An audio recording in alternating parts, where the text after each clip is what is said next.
나의 믿음을 확인하는 방법이라는 제목으로 말씀을 전하겠습니다. 지난주 설교 가운데 기억하시는지 모르겠지만 한 선교사님의 간증을 잠깐 이야기한 부분이 있습니다. 피그미족에 이제 사역을 하는데 한국에서 선교사님이 오셨다 그러니까 이제 그 원주민 아이 엄마가 자기 애를 안고 온 거예요. 기도 좀 해달라. 보니까 간질인 거예요. 간질. 네. 선교사님 기도하려고 하는데 마음에 이거는 병원에 가야지. 이거는 기도해서 나을 게 아닌데 이런 생각을 말로는 못하고 이제 마음으로만 하고 기도해달라니까 이제 고쳐주시옵소서 하면서 기도를 했죠. 뭐 그 자리에서 뭔가 무슨 변화가 일어나지는 않았습니다. 그리고 나서 이제 몇 년이 지나서 성전 건축을 한다 그래서 감사예배 드린다고 다시 갔는데 기억이 나가지고 그때 그 애 어디 있습니까? 여기 와 있다는 거지. 여기 보니까 애가 훌쩍 자라서 초등학교를 다니고 얘기를 들어보니 그 이후로 한 번도 그렇게 간질로 애가 쓰러지거나 아파본 적도 없고 그렇다고 병원에 가서 치료를 받은 적도 없고 나았다는 거예요. 그래서 이 선교사님이 혼란이 오는 겁니다. 아니, 나는 솔직히 이거 나을 거라고 기대 안 하고 그냥 기도해 달라니까 병원 가야 되는데 하고는 기도는 해줬는데 애가 나아버렸단 말이죠. 그때 탁 든 생각이 하나님의 그 마음속에 그분에게 이야기하시는 말씀이 야 기도하면 내가 듣지 네가 듣냐 그 말. 기도하면 내가 듣지 네가 듣냐 그런 것 같아요. 사실 그런 은사가 있는 분들이 있습니다. 기도하면 잘 낫는 분이 있습니다. 사실 저는 그런 치유의 은사는 받은 기억이 없어요. 없는 것 같아요. 근데 목사라고 저에게 기도해 주세요 하고 오시는 분들 있으면 그런 마음으로 저도 기도합니다. 내가 힘이 있고 내게 무슨 담아놓은 능력이 있어가지고 필요할 때 꺼내 쓰는 것처럼 은사나 힘이 있는 것이 아니라 고치시는 분은 하나님이시기 때문에 능력의 근원이신 그분은 고치실 수 있는 분이라는 사실을 믿기에 그분의 힘을 의지해서 기도하는 거고 우리는 흘려보내는 파이프 같은 거죠. 주님이 나를 통해서 이 사람을 고치겠다고 하시면 그것만 해도 얼마나 감사해요. 주님 혼자도 고치실 수 있지만 뜻하시면 굳이 은사도 없고 능력도 없는 우리를 통해서 나를 통해서 고치시고 그 일을 하시겠다는 거예요. 나는 두렵고 자신이 없는데 나보다 훨씬 잘나고 똑똑하고 그 일하기에 합당한 사람들이 널렸는데 세상 가운데 얼마나 많겠어요. 똑똑하고 힘있고 높은 자리에 있고 명성 있고 지식 있는 사람들만 불러 모아서 어벤져스로 꾸려가지고 일을 하면 얼마나 하나님 일하기 편하겠어요. 그죠? 내가 나가서 외치는 것보다 그 사람이 방송에 나와가지고 한마디 딱 하는 게 얼마나 파급력이 있겠어요. 그런데도 하나님 우리 같은 사람들을 들어서 쓰시는 거죠. 나는 능력 없어도 은사가 없어도 모든 것 가지고 계신 주님이 나를 통해서 일하신다는 사실을 믿기에 그분을 의지해서 제가 지난주 이런 이제 설교를 했는데 사실 그때 제가 며칠째 이 왼쪽 뒷머리가 너무 아픈 지경이었어요.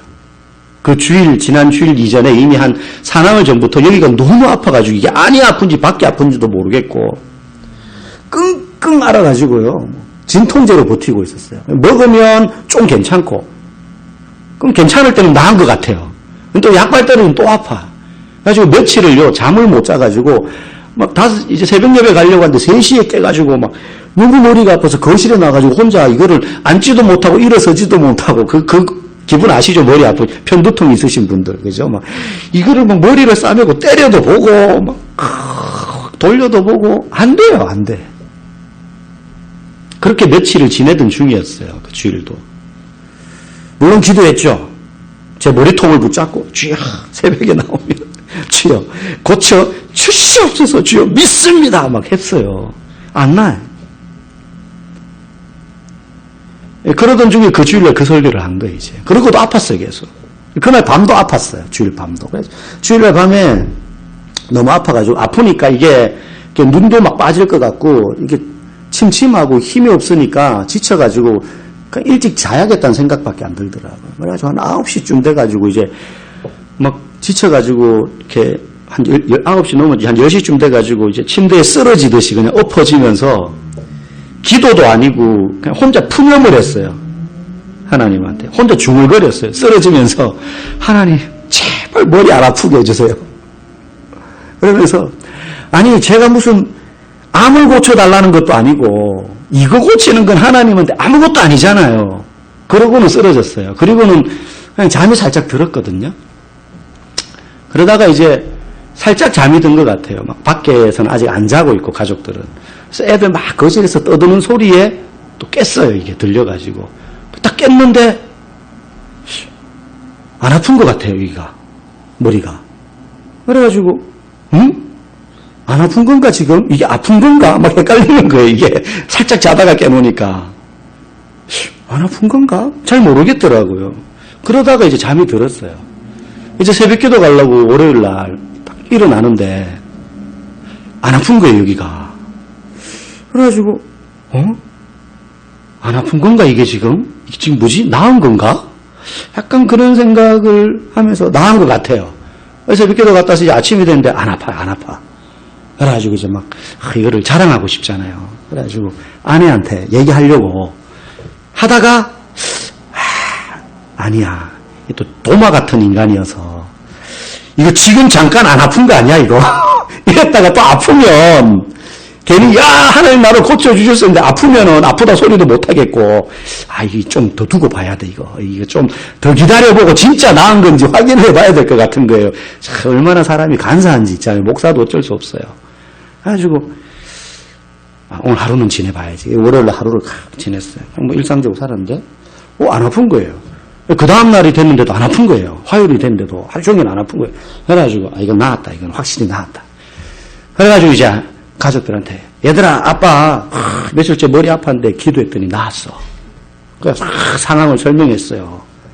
그랬더니 가족들 반응이 할렐루야 이럴 줄 알았는데 전부 무덤덤한 거예요. 그래서 뭐 어쩌라고요. 뭐 이런 반응인 거예요. 그러니까 뭐 머리 아픈 거 가지고 뭘 그러냐고 뭐 약간 그런 반응인 거예요. 약간 화도 나면서. 여러분 근데 아파 본 사람은 압니다. 다른 사람 죽을 병 걸린 것보다 내 손톱 밑에 가시가 더 고통스러운 거예요. 나는 며칠째 아파가지고 아프면 별 생각이 다 들잖아요. 이게 지금 그냥 근육통이 아니고 혹시 내 혈관에 뭐가 문제가 있는 거 아니야? 자다가 터지는 거 아니야? 뭐 이런 걱정도 들고요. 혼자서는. 그렇잖아요, 여러분. 가족들은 무덤덤해요. 그럼 나았나 보다. 전 너무 기쁜 거죠. 여러분 기도하면 하나님이 들으시는 줄 믿습니다. 하나님이 고치시고자 하시면 고치시는 거예요. 내가 간절히 기도한다고 낫고 내가 대충 기도 안 한다고 또 안 낫고도 아니라 하나님이 나를 통하여 깨닫게 하시는 것이 있는 거예요. 하필이면 그날 그 설교를 하고 며칠째 앓다가 그날 밤에 나은 거 이제 기도를 하는 제발 좀 고쳐. 어쩌면 그때가 제일 진심이고 간절했던 건지 몰라요. 막 새벽에 나와서 머리통 붙잡고 할 때보다 엎어지면서 너무 아픕니다. 제발 고쳐주세요. 에? 주님 이거 하는 거 아무것도 아니잖아요. 내가 암을 낫게 해달라는 것도 아니고 좀 해주세요. 여러분 예수님을 믿는다는 게 뭘까요? 그럴 때 막 믿습니다 할 때 믿어지는 어떤 뭔가 믿어지는 것 같은 느낌이나 감정이 믿음일까요? 그때 나는 믿음이 있어 이런 걸까요? 아니면 기도할 때 드는 어떤 확신 같은 게 믿음일까요? 믿음이 도대체 어떤 거예요? 모양은 어떻고 뭐가 믿음이죠? 미식거리면 그게 믿음인가요? 오늘 본문의 베드로는 풍랑이는 바다 위를 걸어오시는 밤바다에 예수님을 보고 요청합니다. 주님이 오라 하시면 저도 가겠습니다. 물 위를 걷겠습니다. 그러자 예수님이 오라 명하시니 베드로가 배전에서 배 밖으로 발을 디디자 그도 예수님처럼 걸어서 예수님께로 걸어갑니다. 근데 걸어가다가 빠지죠.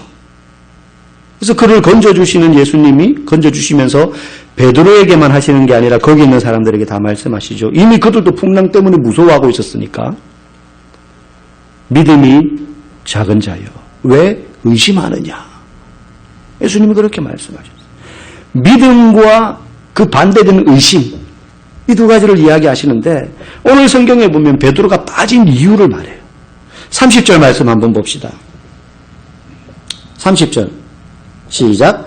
바람을 보고 무서워 빠져가는지라 소리질러 이르되 주여 나를 구원하소서. 베드로가 왜 빠졌냐? 바람을 봤더니 무서운 거예요. 그죠? 근데 빠지기 전에 누구를 봤을까요? 예수님을 봤겠죠. 처음에는 믿음이 있었던 것 같아요, 당연히. 걸어갔으니까, 물리를. 성큼성큼, 우와! 걸어가다가 예수님을 보던 그 눈이 뭘 봐요? 바람을 본 거예요. 바람은 계속 불고 있었어요. 예수님이 계실 때도. 근데 예수님을 볼 때는 그 바람이 안 보였었는데, 살짝 눈을 돌려보니 바람이 막 장난 아니거든요. 우리 얼마 전에도 뭐 태풍 많이 왔었잖아요. 그죠? 막 그냥 무섭잖아요. 안에서 바람 소리만 들어도. 그 바람을 봤더니 무서운 거예요. 그러자 빠졌어요. 핵심이 뭐예요? 시선을 예수님에게서 환경으로 옮긴 거예요. 그 바람이라는 문제, 바람 때문에 풍랑이 일고 있는데 예수님을 볼 때는 빠지지 않던 몸이 바람을 보니 무서워져요, 사람은. 우리도 그래요. 기도할 때 어떤 문제가 딱딱 치면 기도할 때 처음에는 믿습니다 하고 기도합니다. 그때는 우리 안에도 뭔가 믿음이 있는 것 같아요. 처음에 시작할 때부터 이건 안 될 것 같아 하면서 그럼 아예 기도도 잘 시작하지 못하겠죠. 믿습니다 하고 기도하고 적어도 이루어주기를 간절히 기대하면서 기도합니다. 그때는 적어도 우리의 시선이 예수님께 맞춰져 있을 수 있어요. 그런데 기도를 하면 할수록 시간의 흐름에 따라 우리의 눈이 점점 커지고 다가오는 그 문제를 향해서 돌아갑니다. 예전에 TV의 한 예능 프로그램에서 그 프로그램 속의 코너였는데 뒤돌아보지 마 뭐 이런 게 있었어요. 그래가지고 그 코너의 담당 이제 연예인들이 PD가 부르면 집 앞에서 딱 만나자마자 헬멧을 탁 씌워줘요. 그럼 헬멧 옆에 그 경주마들이 왜 옆에 이렇게 안대처럼 옆에 가리고 앞만 보고 달려가라고 목표 지점만 보고 이렇게 가리는 걸 탁 붙여놔요. 그러니까 옆에 안 보여요. 견눈질을 해도. 이거 돌아보지 않는 이상. 그러면서 PD가 앞에서 절대 뒤돌아보지 말라고 저기 어디 갈 때까지. 그러면서 걸어가는데 사람이 본능적으로 막 돌아보고 싶은데 뒤에서 막 유혹을 하는 거예요. 개가 막 쾅쾅 짖는 소리 막 틀어주고요. 크락션 소리 빵빵 부르고 뒤에서 막 그 사람들 이름 막 부르고요. 막 뭐 물기 얹고요. 그러니까 돌아봐야만 돼. 평상시 같으면 당연히 돌아봤을 상황을 막 유혹을 하는 거죠. 근데 절대 돌아보면 이제 벌칙을 이제 받는 그런 코너가 있었어요. 문제가 딱딱 치면 우리가 처음에는 시선을 예수님께로 향하고 기도하다가 어느 순간 문제가 점점 커져요. 시간이 흘러가요. 어떤 사람은 오랫동안 예수님을 바라보던 시선이, 어떤 사람은 잠깐 바라봤던 시선이 베드로처럼. 베드로는 순간이에요. 걸어가다가 잠깐 눈을 뗐는데 빠진 거죠. 시선을 문제 쪽으로 돌리는 그 순간 우리는 문제 속으로 빠져드는 거예요. 문제 속으로 빠져드는 거예요. 믿음의 핵심은 우리의 시선이 어떤 상황 속에서도 예수님으로부터 떠나지 않아야 된다는 거예요. 막 몸도 약해지고 의지도 약해질 수 있지만.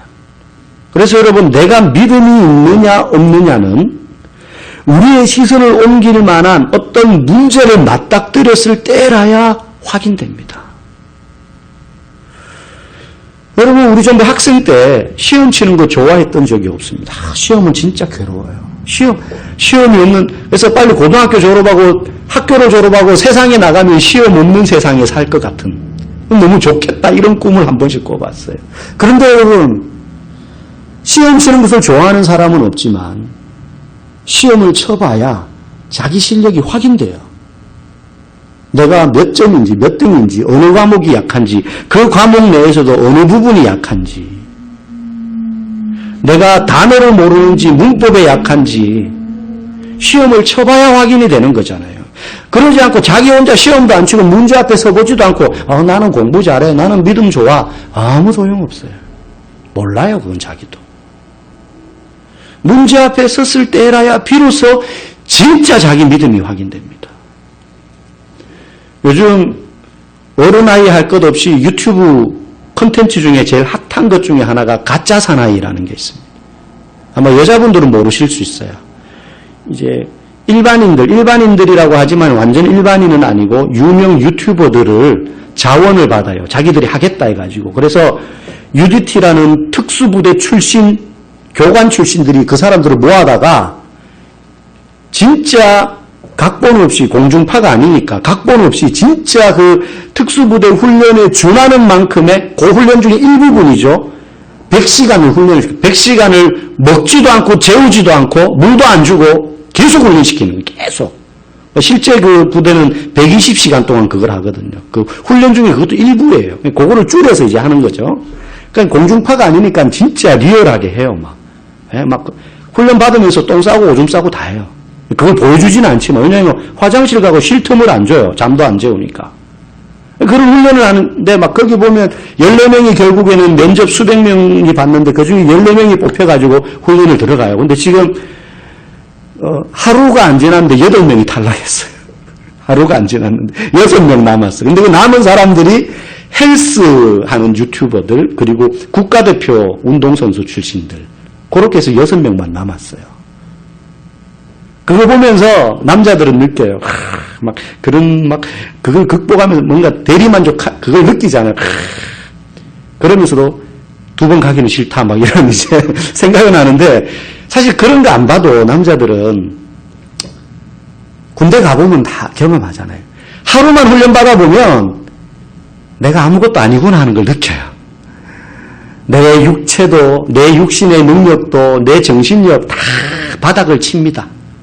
그냥 벌벌벌 길게 만들거든요. 내가 정말 체력이 약하구나. 내가 정말로 멘탈이 그냥 유리 멘탈이고 그냥 정신력이 약했구나. 신앙생활도 그래요. 내가 평상시에는 항상 예수님만 잘 바라보고 있는 줄 알아요. 그런데 문제 상황에 부딪히니까 시선이 금방 다른 곳으로 옮겨지게 되고, 그때 깨닫는 게 뭐냐? 나는 빈 깡통 같은 믿음이었다는 거예요.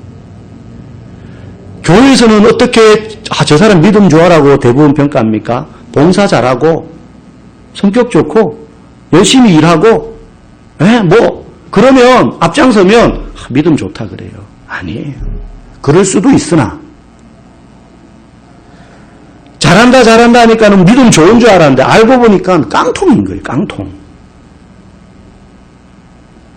믿음 하나도 없던 거예요. 막상 자기 삶에 문제가 닥치니까 교회에서는 참 잘하는 모습이었는데 시험이 딱 닥치니까 무슨 형태든 눈이 바로 돌아가는 거예요. 딴 데로. 그러면 문제 앞에서 이 베드로처럼 부는 바람을 보지 않고 시선을 돌리지 않는다는 게 도대체 무슨 뜻이냐? 예수님을 보이지 않는 예수님을 바라본다는 게 도대체 뭐냐? 어떤 상황에서도 그 시선을 예수님께 고정한다는 게 뭐냐? 바로 순종을 의미해요. 순종을 의미해요. 어떤 상황에도 그분을 보는 거예요. 요한복음 1장에 보면 예수님께서 40일간 금식하시고 공생의 사역 가운데 두 번째로 세례 요한에게 세례를 받으시고 공생의 사역 중에 세 번째로 하신 이 제자를 잡는 거였습니다. 처음 예수님께 부름받은 두 제자가 안드레와 요한이에요. 그런데 이 두 사람은 원래 세례 요한의 제자였습니다. 그런데 요한복음 1장 37절에 보면 그들은 요단강에서 예수님이 세례받는 장면을 봤어요. 자기 스승 요한에게. 하늘이 열리고 성령이 비둘기같이 내리며 이는 내 사랑하는 아들이요 내 기뻐하는 자라. 그 이튿날 세례 요한이 예수님을 또 보고 보라 세상 죄를 지고 가는 하나님의 어린 양이로다. 그 소리를 듣고 이 안드레와 요한이 세례 요한의 제자였는데 예수님의 제자로 따라갑니다. 그런데 거기 보면 이렇게 표현해요. 두 제자가 그의 말을 듣고 따르거늘. 복음서에서 예수님을 만났던 사람들 중에 예수님의 말씀을 들었던 사람들은 대부분 예수님을 따르게 됩니다. 12제자가 되어서 따르거나 예수님을 따랐던 제자들이 12제자만 있었던 게 아니에요. 예수님이 승천하실 때 120명의 성도가 제자라고 해요. 120명의 제자들이 예수님이 승천하는 걸 봤어요. 기록되진 않았으나 많은 제자들이 또 있었어요. 예수님의 말씀을 들었을 때 따라 나오는 표현이 뭐냐면 듣고 따랐다라는 거예요. 그 말은 우리가 성경을 읽을 때 하나님의 말씀이신 줄 알고 주님의 말씀이신 줄 알고 읽지만 우리는 주님의 말씀을 듣는다라고 생각하고 읽습니다. 근데 그때 듣는다는 건 뭘 의미하느냐 하면 듣고 그 말씀대로 순종하는 것까지 이야기하는 거예요. 그렇지 않고 말씀을 그냥 귀로 듣는 정보, 소리로 듣는 걸 듣는 거라고 생각한다면 그건 듣는 게 아니에요. 아무리 성경을 많이 읽고 아무리 설교를 많이 들어도 그 중에 한 말씀이라도 내가 순종하는 삶으로 이어지지 않으면 그건 듣는 게 아닙니다. 소기의 경읽기예요. 바리새인들이 얼마나 말씀을 많이 들었을까요? 예수님하고 논쟁할 정도였잖아요. 근데 예수님한테 욕 제일 많이 먹었어요. 너희들이 소경일 뿐만 아니라 소경으로서 사람들을 구덩이로 빠뜨린다는 거예요. 그렇게 핀잔 들었거든요. 예배 많이 드리고 설교 많이 듣고 성경 아무리 읽어도 물론 읽지 않는 것보다는 훨씬 낫지만 그 말씀대로 실천 안 하면 순종 안 하면 안 듣는 거라는 거예요. 근데 여러분 순종은 쉬운 게 아니잖아요. 힘들고 귀찮고 불편하고 하기 싫은 겁니다. 순종이 기쁘고 즐겁고 예쁘고 아름다운 거라면 누가 순종 못합니까? 다 하지. 근데 순종은 어떤 사람은 복종은 하기 싫은데 억지로 하는 거고 순종은 기뻐하면서 한다 그러는데 복종이나 순종이나 하기 싫은 건 똑같아요. 아무것도 아닌 것 같지만 주일날 놀러 안 가고 예배 나오는 것도 여러분 순종해서 나오는 거잖아요. 이것도 귀찮을 때가 얼마나 많습니까? 어떤 중년의 남자가 막 교회 가기 너무 싫어가지고 자기 노모한테 어머니 오늘 하루만 교회 쉬면 안 될까? 제가 이때까지 어머니 뱃속에서부터 단 한 번도 교회를 빠진 적이 없는데 오늘 너무 교회가 가기 싫어요. 그 하소연을 한참 듣다가 노모가 그렇게 말했다 그러잖아요. 그래 아들아 다 좋은데 그럼 네가 안 가면 설교는 누가 하니? 누구라도 순종하는 건 쉽지 않아요. 여러분 아브라함의 이삭 제사 순종의 대표적인 장면 아닙니까? 하나님이 아브라함에게 네 아들 독자 이삭을 내게 제물로 바쳐라고 했을 때에 아니 아브라함이 그 아들을 달라고 해서 얻었습니까? 하나님이 주신 거 아브라함 포기했는데 100살이 주신 거잖아요. 그리고 약속하셨잖아요. 이 아들로 수많은 민족을 이루게 하겠다. 그런데 이제 와서 좀 키워놨더니 갖다 바치라는 거예요. 제가 아브라함이라면 내가 잘못 들었든지 하나님이 잘못 말씀하셨든지 그렇게 생각했을 것 같아요. 여러분. 안 그랬겠어요? 에? 다시 한번 말씀해 주세요. 다시 한번. 내가 잘못 들었을 수 있으니까 하나님 다시 한번 얘기해 주세요. 하나님이 어찌 저 악한 이방인들이 섬기는 그 악한 신들처럼 인신공양 제사를 바치라고 합니까? 말도 안 되잖아요. 내가 아는 하나님, 내가 이거 마귀가 혹시 하나님처럼 해가지고 가짜로 속삭인 거 잘못 들은 거 아니야? 오만 의심 다 하지 않았겠어. 현실을 부정하고 싶기도 하고. 나중에 그게 하나님의 뜻인 줄을 아브라함은 알았어요. 알았다고 아유 예, 하나님 오케이 알겠습니다. 하나님 뜻이네요. 그럼 당연히 아들 바쳐야죠. 그랬을까요? 예? 하나님 뜻인 줄 알았다고 해서 여러분들이 기뻐하며 순종할 수 있어요? 알아도 하기 힘든 게 순종이에요. 제가 아브라함이라도 하나님 뜻 맞네. 확실히 하나님의 뜻이네요. 하나님 음성 맞네요. 그런데 진짜 해야 돼요? 저 같았으면 차라리 저를 제물로 드릴게요. 여러분 그러지 않았겠어요? 부모라면? 차라리 저를 제물로 드릴게요. 아니 이 아들을 통해서 만백성을 이루게 한다면서요. 큰 나라 이루신다면서. 그럼 저를 그냥 잡으세요. 이 아들은 살려주시고. 그게 아브라함 속마음이지 않았을까요?